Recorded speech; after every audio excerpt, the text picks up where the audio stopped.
Andrew, it's great talking to you again, man. We were just speaking before we started. The fact that it's great to see familiar faces even throughout this pandemic, and just keeping that part of life alive and well. How are you feeling though, man? As we speak, it seems like like for Ontario, but across Canada, things are slowly starting to open up. How's that feeling for you? It feels good, man. I feel like we are, starting to see shows roll in different capacities. We've got Alberta, I think they're opening up July 1st. I think they're like, no more COVID restrictions. We're good to go. So we're going out there for Stampede. And at first it was like 750 people max in the Nashville North tent. And now I think they've kiboshed that completely. So hopefully, it's not too soon and hopefully everybody's good to go. But we'll see. I feel like, by August, September, we're going to see music back in the swing of things. How do you think you're going to proceed with things? I know for myself, as a journalist, like for example, us doing the Zoom interview, I think I'm going to keep doing Zoom interviews. But when it comes to red carpets or being at events, of course, I'll be there personally. But man, I don't think I'm getting rid of my mask for a long time. It's going to be a while. How do you think you're going to go about things, especially because you're dealing with fans? Fans want a hug, they want autographs, they want pictures. Yeah, in general, I have my like personal space bubble is a little, I feel like it's a little wider than most people. Like I get social anxiety if someone's within like 3.5 feet of my space. So I've been cool with that. I'm good with, not having that occasional very intoxicated person getting a little too close and a little too handsy, you know what I mean? Or like, yeah, I think I'm just gonna roll with it, man. I mean, whatever. I feel like society kind of dictates whatever the social norm is, right? So it's one of those things where if you see, I don't know, it's like a parking lot. You're walking in a parking lot to get to Costco and no one's wearing a mask. But if you see the lineup outside of like a vaccine center, which is all outdoors and spaced out, everyone's wearing the mask. So, it's the first guy put it on and everybody else put it on. So I'm down to kind of just roll with whatever makes everybody comfortable. Oh my God, that is a perfect analogy. I never even thought about that. You're absolutely right. The funny thing is, I've been to both. So yeah, I'm going, oh my God, he's right. Yeah, That's yeah. the way. I was laughing about it the other day. I was leaving Costco, and like, as soon as you get out the door, you take your mask off. It's just, and then you see 5 feet away from the door, everyone's walking to their cars. We're beside each other, like spaced out, but whatever. And then you go to get poked, and it's just like this lineup of 400 people outside of an arena, and everybody's masked up. And you see the one guy like he doesn't have it on, and then he's like around, and he's like, "Yeah, I guess I'll put this on." Like, but yeah, I think society will kind of dictate what people are comfortable with, and I think slowly it'll kind of open up. I know with us being allowed to have 10 people right now in Ontario outside, I have my deck in my backyard. It's it's plenty big enough to have 10 people, and we could all have at least 10 feet of space between us. But I had my family up for the first time I've seen everybody, like all 10 of us, for Father's Day, and just sat out and we did a barbecued some deep fried some wings actually. And it was so refreshing, man, to see people. And you know I I think it's had a bigger impact on us than we realize. And then once that opens up again, it's just going to open a floodgate of emotions. So I'm excited for that. But like I said, we'll just go with the flow. Yeah, no, I hear you loud and clear. When we talk about go with the flow, that seems to be what kind of like has been going on with your musical career. When I say that, it's the music that we're going to talk about because you have been on an odyssey of music and song. Can you talk a little bit about that? Because what we're going to talk about today, this new EP, is part of that odyssey. Can you talk about the beginning of it, how it started, and the chapters of this odyssey? Yeah, yeah. Like overall, I've been in this industry for, man, like, well, since I was probably 15 trying to grind it out. And I'm 33 or 34 now. I've lost a year somewhere there in my mind. But, I've done trades work. I've played bars every single night. Driven, I put 93,000 kilometers on a vehicle the year I got signed, because I was still playing residencies across Ontario in different cities every night, plus like trying to make a career on weekends. And you know, I've had, this is my second record deal. So I've been through, you know, people supporting you until, you know, you come to an impasse, and then that's kind of like a divorce. You know, you're close with those people, and you don't agree on something, and you can't see eye to eye for a while. So it becomes friction. You move on to a new thing. And then, so musically, I feel like I've been on that journey too, you know, from if you listen to the very first EP that I released commercially, Never Back Down, to the second, Iron and Ashes, you see growth there. And then you see growth into the Cain and Abel stuff. And in Cain and Abel, I kind of started to find my footwork where, and my footing where, you know, I love Americana, I love rock, I love country. Like, I'm passionate about all of those things. So I slowly started to try and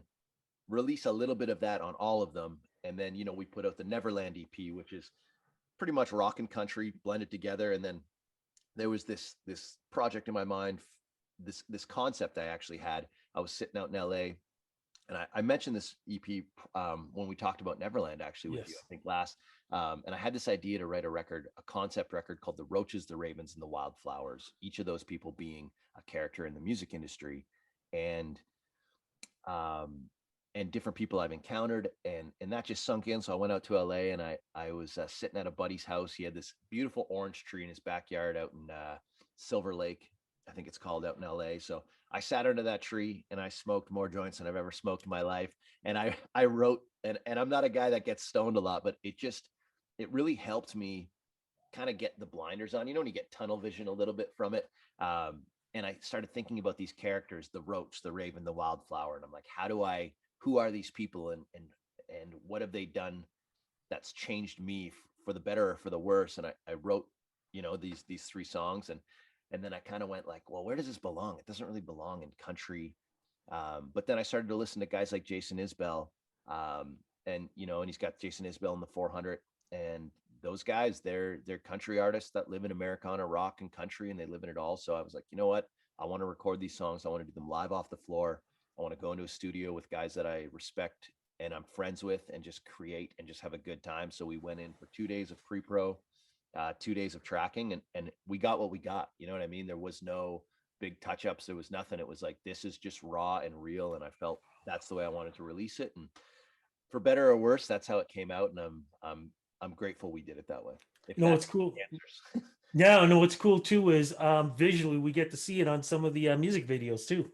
Yeah, exactly, man. Exactly. We've started to kind of work with that. We've got another video actually coming out for the Wildflowers record itself. I went up, obviously it being a pandemic. My videographer and another photo buddy of mine, um, we kind of always we've been trying to get out and do these just trips, right? I've got a big van that you can sleep in, and we just try and get onto Crown land in the middle of nowhere. So we went up to Lake Superior. We all of us quarantined for 14 days before, and then we all went back and quarantined pretty much for 14 days after, because we were like, we're doing this trip, but we want to be safe and make sure we're not exposing anybody to anything. So we went up, and we shot the video for this, and we just camped, man. And I just had two guys who are absolute pros, shot a video up there, and it was awesome. It was so good to just be out on the big water up on Superior, and, you know, sleeping under the stars. And it was pretty cold a couple nights, but that's okay. And swimming in Lake Superior is this early in the season is pretty damn cold too. But it was cool. It was cool to just kind of like capture the adventure and that spirit of Wildflowers, which is just persevering through, you know, whatever's thrown at you. And it felt like it was the right song to release at this time, just given the world that we're living in and everything kind of weighing down on every single person, whether it's you're losing job, whether it's you haven't seen your family, whether it's, you know, you've had to pivot in what you do, or you're feeling anxiety about not seeing people or having to see people again, or wearing your mask or not wearing your mask, right? So it felt like the right time to put that song out. So yeah. Well, let's go back to this. Let's make it official. You've mentioned the name a couple of times. The single, the EP, what is it called? And what is this about at this point now? Because you mentioned the other two. Now we got to get to the third.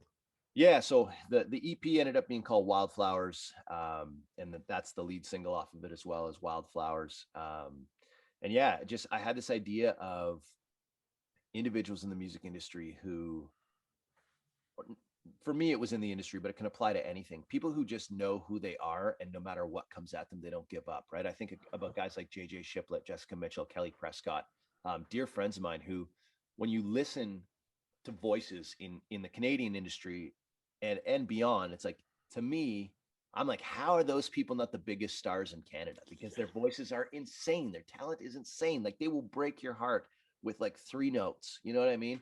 And I realized that, they are just people who do what they do until what they do is going to be relevant. And they're not chasing anything. And I respect that so much. So this image of a wildflower, or like a flower, you're walking down the sidewalk and there's a crack and you see a flower coming up through the concrete. It was just like, that's perseverance to me. And that's what Wildflowers is about, is those people that they just continue to be themselves and do what they do regardless of what's happening around them, regardless of the climate, and they just push up and they become who they're supposed to be. It's funny you say that because I did an interview recently with Gord Banford, and he talked about how some of his past albums he felt weren't successful because he was more or less chasing. Yeah. His new album doing very well because he just said, I went back to my roots and just did what I enjoy. And it's so revealing that when you are you, that's the best. That's what comes out, that's what resonates, and that's what connects with people. Yeah, I think so, man. I think it's hard in an industry that you create art and hand it off to other people to grade, to remember that it's okay to just be yourself. And like, it's easy to compare, and it's easy to find a narrative in your mind that supports negativity, being like, well, I'm not doing this, or I'm not doing this, so this isn't going to be successful because it's not this. But whatever narrative you're looking for, you can find evidence of, right? So if you, like, for me, I could be like, well, I'm not getting this, or I'm not getting that, or I'm not getting these shows, but then I go, okay, but I'm getting these shows, I'm getting this play, I'm getting this exposure, I'm getting these fans, I'm having these interviews. So you, whatever, if your narrative is negative, you can reinforce that, but if it's positive, you can reinforce that probably tenfold. So whatever that is, that's something that I've learned in this pandemic and through creating this record. Just, um, make sure your narrative is one that is positive, because that will help you grow. It'll grow you so much more than if you're constantly negative and exuding that. There are people who feel that, the Beatles' White Album, considered one of the, if not the greatest albums of all time. Do you feel that you are getting closer and closer to your White Album? That's tough, man. I don't know. I feel like there's growth in every moment that we do, and or at least I try to have growth. And if I feel like that stops, then there will be a problem. But yeah, I think slowly I'm moving in a direction of kind of finding what is like the perfect balance for me, right? Like, this record was cut 100% live off the floor. But then, we've done full studio stuff. And I think eventually we're going to get to a point where a combination of the both of those is going to create like my apex album, I guess, for me, right? Like the best thing that I can create. Um, yeah, I'm always striving to do that, whether or not we get there or not, who knows? But for me, I feel like what's coming next, like, I already have been writing so much, and I have songs that I feel beat anything I've written. So we'll see what happens. What is it that you've learned about yourself, whether it be personally or professionally through music, that you didn't know about yourself because the pandemic happened? Uh, yeah. I mean, I think I realized two things. One, how much, um, how much of a charge I get from being around other people. Like, I was just always like around other people, or around like-minded individuals who are creatives. And this, because I'm in Sudbury, I'm pretty isolated from that. And the few times that I have had the opportunity to be around my band or be around my friends who are musicians, coming home, like, I'm a totally different person. So I realized that I need that in my life. Like, it's not e- even if we're not creating, just being around people who love and are passionate about music and the creation of music, it just feeds my soul. And then also just learning to push myself, right? I've always been pretty dependent on other people to kind of um, do the creation part of it, of like the recording, and then I just sing. Whereas with the pandemic, I've had more hands-on approach to that, right? Like, I'm cutting vocals at home for this next record that after Wildflowers. So I've seen growth, like just realizing like, hey, if you put your mind to it, you can do it. And also just like set new goals. Like I feel like as a young person, I never set, or I had so many goals, and then I kind of got to my late 20s and I felt like I checked all those boxes off. So I was just kind of doing this circling. And recently I've reevaluated and set a bunch of goals.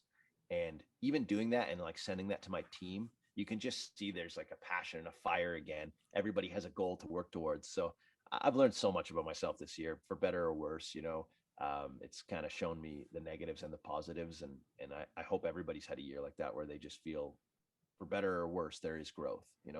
Absolutely. Look, man, the growth for me is doing this, and the fact that you're my first Zoom interview. So that's, I want to say thank you for that, for breaking me in the way you did, and the fact that we could continually do this. So that's part of my growth. Growth also has to deal with shows. You mentioned a show earlier. Do we know about any other shows or concerts that you're going to be involved with? And I know in Ontario, we're still slowly waiting how things are going to open up. Anything that might be happening so far in Ontario too? Yeah, so I know Tour Bus Entertainment, they're trying to do The those backyard. backyard shows again, which last year were awesome, right? They've grown it this year. I think this year I think last year was 75 people per show. Now they're doing 100 people per show. But again, it's one of those things where people are kind of scared to book at the moment because they don't know like if they're going to be able to do it. We've got that. We've got a drive-in show up in Blue Mountain on the 10th. Oh, Um, nice. yeah, that'll be cool. There's a few different people, myself, Jade Eagleson, Jason Blaine's going to be up there. I think Jason McCoy, I want to say, Rivertown Saints are going to be up there. Wow.